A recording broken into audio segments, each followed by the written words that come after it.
Good morning. Welcome to the morning brief. Today's Tuesday, April 21st. What's going on news wise?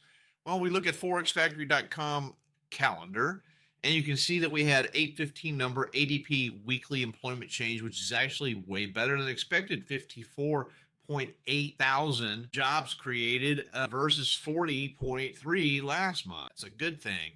8:30, we had core retail sales, which came in at 1.9%, which was better than expected, 1.4.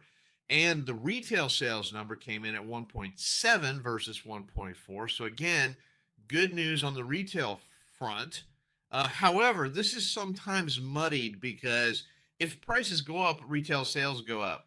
So the question is whether this was unit sales or if this was actually percentage as in dollar amount. So it's hard to say, but that is a positive number. President Trump speaks at 8:30. 10 o'clock, we have the Fed chairman designate Warsh talks testifying.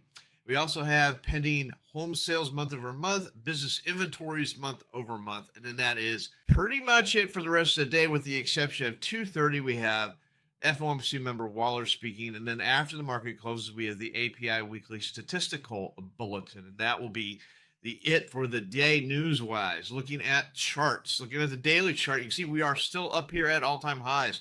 We are gapping up slightly from yesterday. Volume still is the one stinker in this chart. Crappy volume on this big move to the upside. So not confirming the move with volume. So that is concerning. We are just below the moving average, or I should say the trend line. We're above all of the moving averages. Short term, bullish. Medium term, I'm going to have to say bullish. Long term, bullish. So all three are aligned with bullish. We are up here at nosebleed. Never been up here before. Difficult to trade. Looking at the inventory from yesterday. So we gapped down, came back up, ended up with a down day, but not by much. And inventory was positive. So we do have some divergence there. Relatively strong day considering, this was an all-time high, gap down. They managed to come back. They're still got some upward momentum, it looks like, going on in this market. How long? I don't know.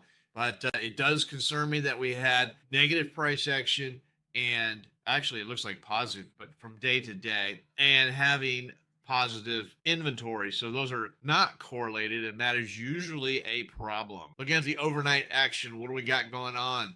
Approximately 33 points. That's actually pretty good. Average is 22 to 25. So 33, we're getting close to average. Nothing really to say here other than it's very difficult to find levels because we haven't been here before. So where do we have resistance? Got some right here around the overnight high, 71.82, 72.10, 72.73. Support, a little bit of support right around the low of the night. 71.50, 71.26, 70.91, 70.85, of course, 7,100 also the whole number. If we get going down to the downside, 70.35, some little bit of confluence around the 7,010 area. Stock Traders Almanac for today is 52.4, 52.4%. Chance the market will be up from the Stock Traders Almanac. Hope you have a great day. Remember to subscribe and like, and we'll see you tomorrow. Happy trading. Hey, thanks for watching the morning brief. Check out my website for more information, oneononetrading.com. Take a look at the Troy levels, a trade location finder for the futures markets. Help you find those levels of support and resistance that are just so hard to find. I also do personal coaching and mentorships. So go ahead and take a look at my website, oneononetrading.com.